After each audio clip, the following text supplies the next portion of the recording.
Chapter 1.1, Part 5. Okay, now we're to shape. So this chapter is line and shape. Okay, two-dimensional area with they're defined by lines or suggested by changes in color or value. So just know there's a difference between shape and form. Shape is two-dimensional, form is generally three-dimensional. There's exceptions to these things, but when you're writing about work as you move through the course, make sure you're really clear on what you're writing, which words you're using. So geometric and organic shapes. Organic shapes are made up of unpredictable, irregular lines. Geometric are mathematically regular. So think about this. The easiest way is geometric is a building, is something made by man. There's a few geometric forms, such as like a salt cube or, certain types of rock. But basically, geometric is man-made. Organic is something that grows. So organic would be something like this over here. These are organic, but they're also irregular. So think of a leaf or a curvilinear shape that you find in nature, like a flower. So there's some fun interactive exercises if you get to those. Miriam Shapiro, we're looking at a little bit of both here. We have some organic shapes, these sort of flowery pieces here. So you can see how they're rounded and not, I wouldn't say irregular isn't quite the right word, but in this particular case, that's correct. This leaf, if you see that, if you divide it down the middle, it's symmetrical, but it is irregular on the edges. But there's also geometric forms in here. There's a geometric pattern of yellow and blue in the background. These little cubes in the back. So it's got a bit of both, okay?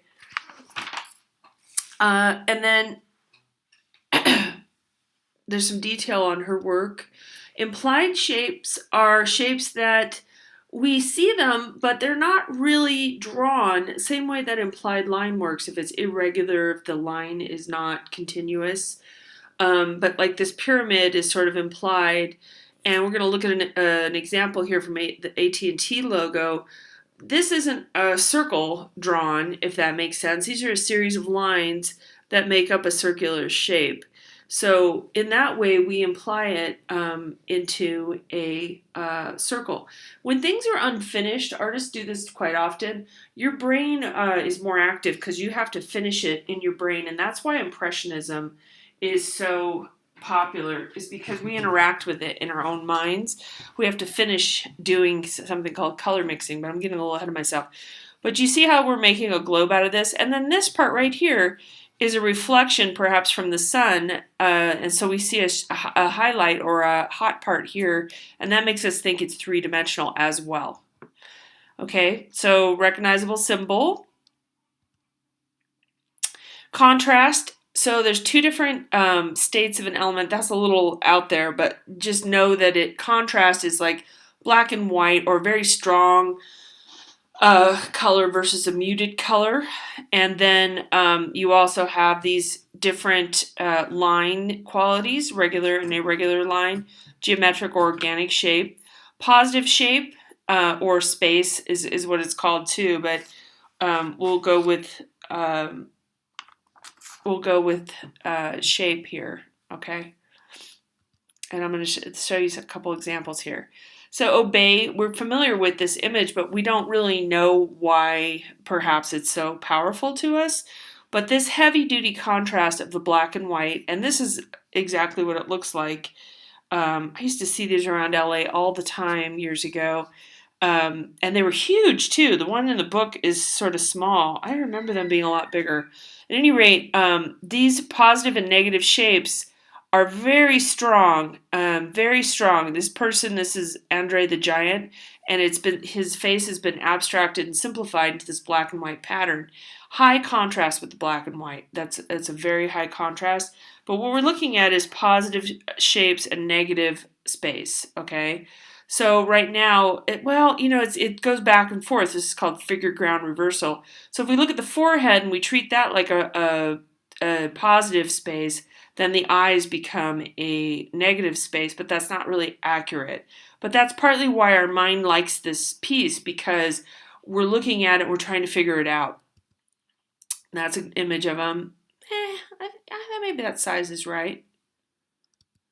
The interlocking of positive and negative shapes creates strong impact. He's trying to get people's attention as they're driving by. This is mostly Los Angeles, so you think it's a driving culture, as most places are anymore these days anyway. But it's based on Andre the Giant. We're looking at Georgia O'Keeffe here. Now, this is an abstracted flower, but she is looking at natural objects and she's making them into abstract shapes. And she's got the emphasis on that negative blue to sort of make that pink stand out. Now, that's really a little bit more to do with color. We'll get into that soon. This is a really powerful piece. I really love this piece. Noma Bar. This is an illustration as opposed to a fine art work, which gets into advertising. And again, like I said, a lot of these elements and principles are used much more, you want to say, on the surface or intentionally by graphic artists. Fine artists, they kind of know these things intuitively and they sometimes do them. But I would say like graphic artists really actually use them intentionally to get your attention.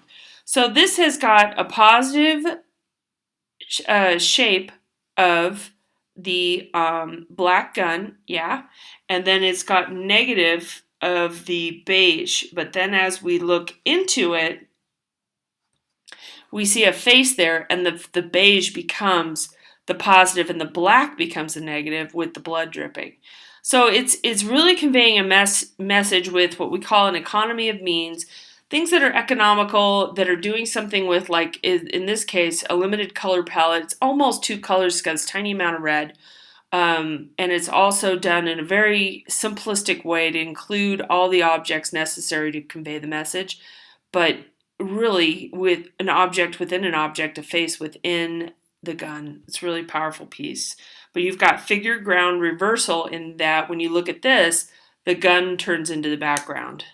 I hope that we'll look at one more. Our favorite, Escher. Yeah, students love Escher. I've been over him for a long time, but I've seen probably more of it than most people. So it's interesting. So his interesting thing that he's doing is he's taking the negative space, the ground. Figure ground literally means that. Figure, which is an animal or a person, and ground, which is background, okay, which is usually literally dirt or landscape.